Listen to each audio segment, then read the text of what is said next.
Welcome to True Crime Documentary. Welcome to True Crime Documentary, where we delve into the darker side of human nature. If you're new to our channel, please consider subscribing for more thought-provoking stories.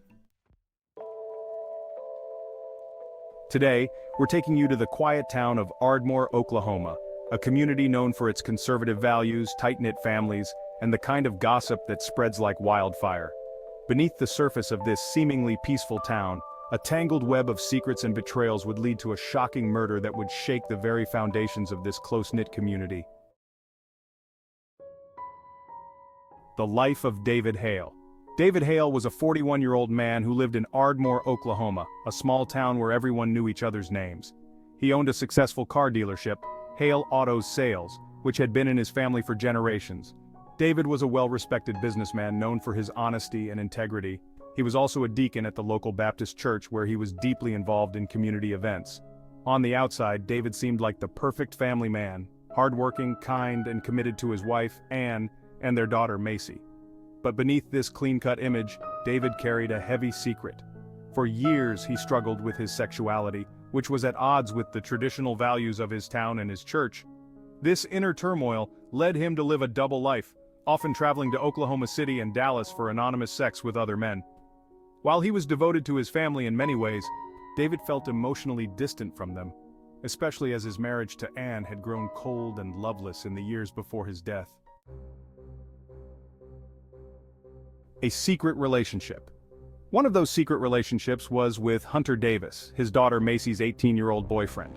Hunter, a high school football star, had grown close to David after Macy introduced him to the family. On the surface, David acted as a mentor to Hunter, offering him guidance, helping him find work at the dealership, and providing him with a sense of belonging. But beneath this facade, David and Hunter had begun a romantic relationship, one that would have devastating consequences for everyone involved. Macy, who had always been close to her father, started to notice his strange behavior in the days leading up to his death. David seemed distracted, his mind clearly on more than just his business and family obligations. He spent more time than usual in private, often taking long drives late at night or shutting himself away in his home office. His double life was finally unraveling, leading to the fateful confrontation that would cost him his life. On the morning of August 14, 2021, at around 7 o'clock a.m., David Hale's body was found by his daughter Macy in the bathroom of their home. It was a Saturday, and like many small towns, Ardmore, Oklahoma, was quiet. Macy had woken up early, planning to go out for breakfast at Denny's with her boyfriend Hunter. She knocked on her father's bathroom door but got no answer. When she opened it, she was met with a horrific sight. David was lying on the cold tile floor, a pool of blood surrounding him. The bathroom mirror was splattered, and the handgun that David kept for protection was lying on the floor next to his lifeless hand. Macy screamed, dropping her phone as she stood frozen in shock. After a few moments, she ran back to her room, grabbed her phone off the floor, and called 911. Macy's voice trembled as she spoke to the dispatcher, struggling to explain what had happened. Her mind raced as she replayed the events of the last few days, trying to make sense of how her father, the man she had looked up to all her life, could now be dead. The dispatcher tried to calm her down, asking her to stay on the line until help arrived. Macy remained panicked, pacing back and forth between the bathroom and the living room, trying to catch her breath. Within minutes, the first responders arrived at the Hale residence, a modest ranch-style house on the outskirts of town. The paramedics quickly confirmed what Macy already knew: her father was dead. As the reality set in, Macy collapsed onto the front porch, tears streaming down her face. Her world had been turned upside down in an instant. News of the tragedy spread quickly throughout Ardmore, a town where gossip moved fast, especially in the age of Facebook and local news websites. Word of David Hale's death shocked the entire community. Neighbors began gathering outside the Hale house, whispering and speculating about what could have happened to the man they knew as a kind and upstanding citizen. Macy was taken to the police station shortly after her father's body was found, still in shock and barely able to process what was happening. Her mother, Ann, had been out of town visiting her sister in Tulsa and was on her way back, completely unaware of the nightmare that had unfolded. By mid-morning, The small, quiet town of Ardmore was buzzing with confusion, fear, and rumors about what had led to the death of David Hail. The Ardmore Police Department arrived on the scene around 7:30 a.m. on August 14, 2021, less than 30 minutes after Macy Hail made the frantic 911 call. Lead investigator Detective Greg Marshall, a seasoned officer with over 15 years on the force, was known for his methodical approach to crime scenes. The bathroom where David Hail's body was found was small but recently renovated with white walls and white tile flooring. It was a mess. Blood had pooled around David's head, and splatters covered the sink, mirror, and walls. The handgun, a Smith & Wesson .38, lay on the floor near David's right hand. It was clear that David had been shot at close range, and the bullet had entered his chest, leaving no chance for survival. The detectives studied the details. The rest of the house was undisturbed. There were no signs of forced entry, no broken windows, and nothing appeared to be stolen. It seemed unlikely that this was a robbery gone wrong, especially in a town like Ardmore, where violent crime was rare. Detective Marshall knelt next to the body, noting the position of the gun in David's hand. There was no indication of a struggle in the bathroom, but something about the scene felt off to him.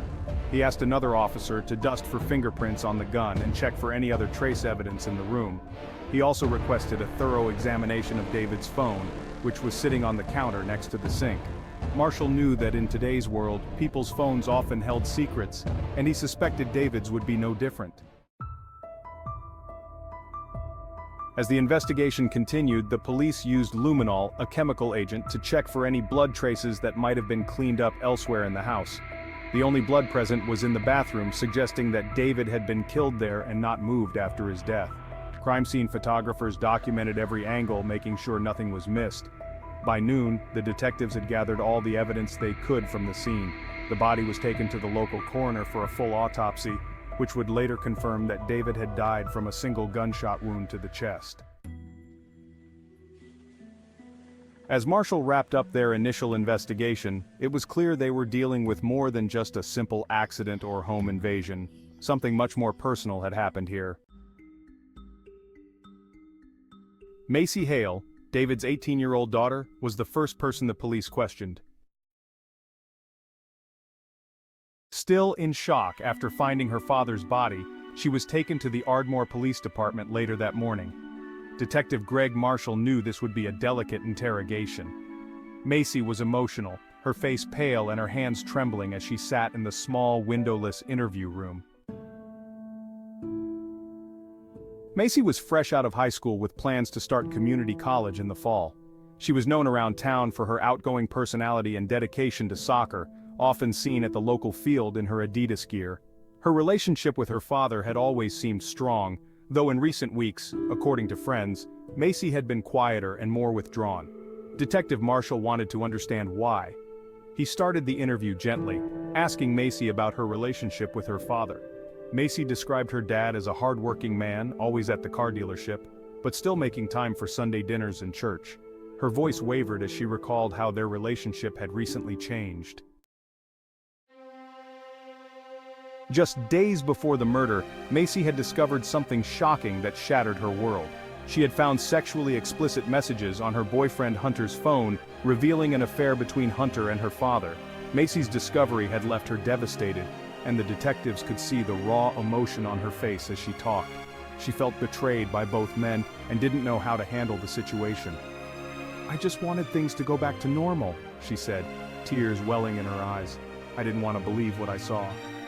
Marshall listened carefully. The motive for Macy to be involved in her father's death was clear: anger, betrayal, and heartbreak.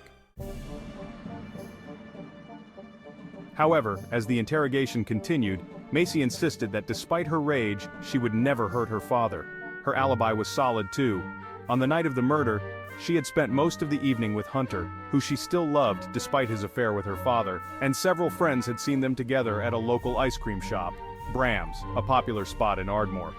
Surveillance footage from the store confirmed her presence there, giving her an airtight alibi for the time of the crime. Though Macy's emotional state and recent discovery pointed to her as a potential suspect, the detectives ultimately found no physical evidence linking her to the murder. Marshall, however, couldn't shake the feeling that this family's secrets ran much deeper than they appeared. Next on the police's list of suspects was Anne Hail, David's 39-year-old wife. Anne had been married to David for 20 years and was well known in Ardmore for her deep involvement in the church and the local community. As a stay-at-home mom, she spent much of her time organizing church events, leading Bible study groups, and volunteering at the local food pantry. Outwardly, Anne appeared to have the perfect life, a loving husband, a bright daughter, and a strong reputation in their conservative town. However, as the detectives dug deeper, they uncovered cracks in her seemingly perfect marriage. Friends and neighbors described the relationship between Anne and David as strained over the past few years. The two had grown distant, with David spending more time at his car dealership, and Anne pouring herself into church activities. It was no secret that their loveless marriage lacked the intimacy it once had. Detective Greg Marshall brought Anne in for questioning 2 days after the murder. When she walked into the police station, she looked tired and grief-stricken. Her eyes were red from crying, and she was dressed in a simple floral dress. Anne clutched a tissue in her hand as she sat down across from the investigators. At first, Anne seemed cooperative, answering questions about her husband's routine in their marriage. She admitted that things hadn't been the same between them for a long time. "We were more like roommates than husband and wife," she said, her voice breaking.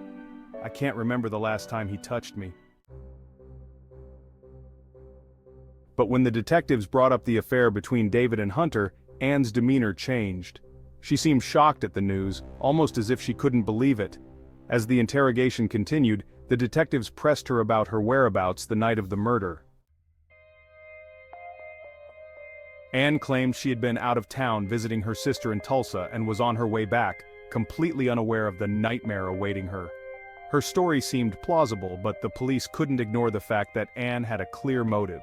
The betrayal of both her husband and her daughter's boyfriend would be enough to push anyone over the edge. Anne's emotions were a mix of grief and anger during the interrogation. She maintained her innocence but didn't deny that the revelation of the affair had deeply affected her.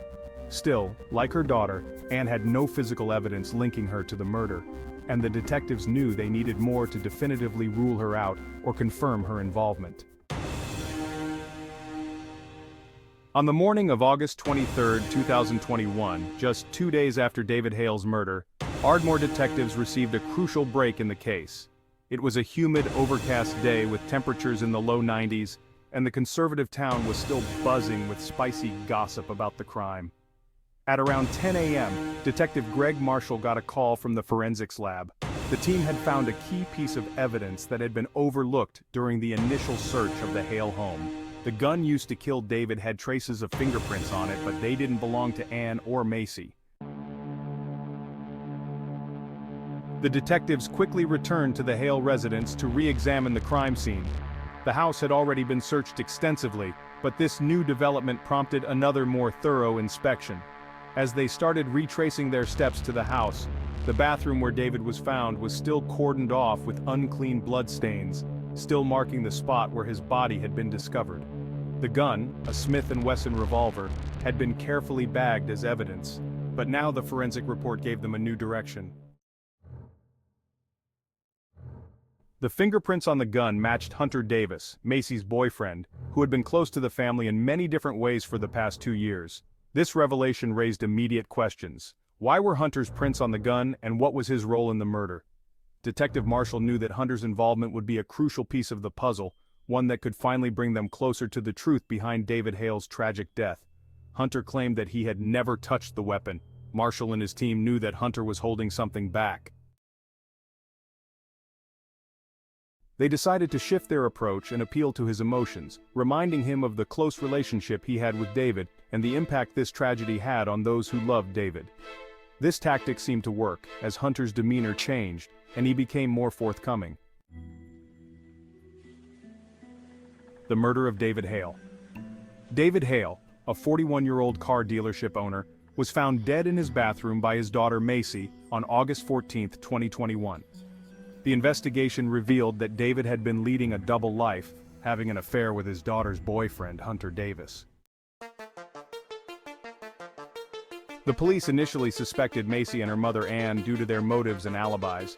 However, after discovering Hunter's fingerprints on the gun used in the murder, he became a prime suspect. Hunter's confession.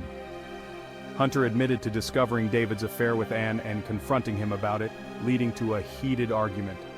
In a fit of rage, Hunter grabbed the gun and shot David. However, it was later revealed that Hunter did not kill David. The true killer.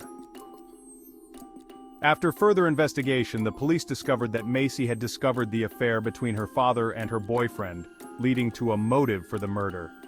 Surveillance footage and forensic evidence linked Macy to the crime scene, and she was arrested on August 27, 2021, for the murder of her father. The arrest brought some answers, but it left a trail of devastation in its wake. The Hail family's life would never be the same again, and the small, close-knit community of Ardmore was left in shock.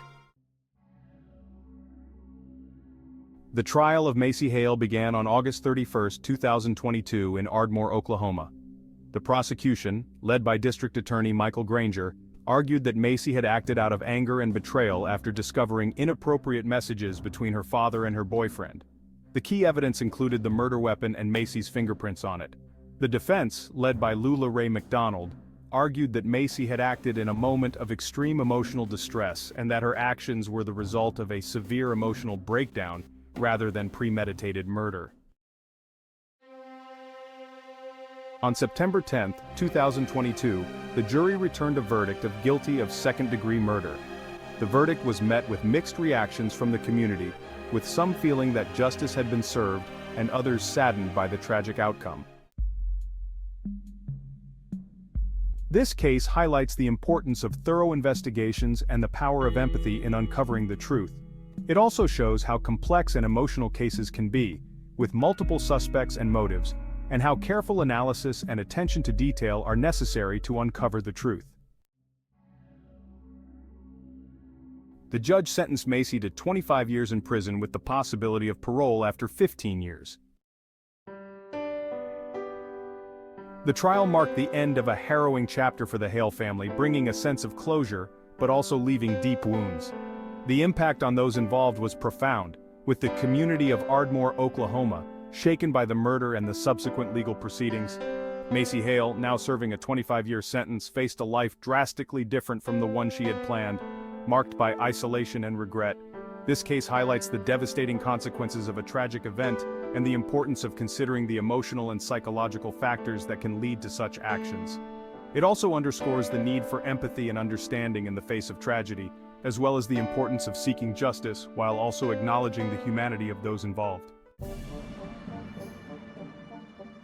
Macy Hail's story was widely covered in local media, including the Ardmore Daily and news stations like KXIT TV. The media coverage served as a constant reminder of the tragic events and the lives changed forever. Ann Hail's struggle. Ann Hail, David's widow, struggled to find normalcy in her life. She had to deal with the loss of her husband and the betrayal of her daughter. Despite her involvement in local church activities and charity events, Ann found solace in her faith. She continued to lead Bible study groups at the church, but did so with a heavy heart. The community rallied around her, offering support and condolences, but Ann found it difficult to move past the betrayal and the fractured family relationships. Hunter Davis's challenges. Hunter Davis, Macy's former boyfriend, also faced significant challenges after the murder. Hunter left Ardmore and went to live with relatives in a different state. His reputation as a high school football star was tarnished by his involvement in the scandal. Hunter attempted to rebuild his life away from the media spotlight, focusing on finding a job and starting over. However, the emotional scars from the affair and the murder remained with him, affecting his relationships and self-esteem. The lasting impact. In summary, the lives of Macy Hail, Ann Hail, and Hunter Davis were forever altered by the murder. The community of Ardmore continued to deal with the emotional aftermath, trying to find healing in the wake of such a profound tragedy. The case serves as a reminder of the devastating consequences of a tragic event and the importance of empathy, understanding, and support in the face of adversity.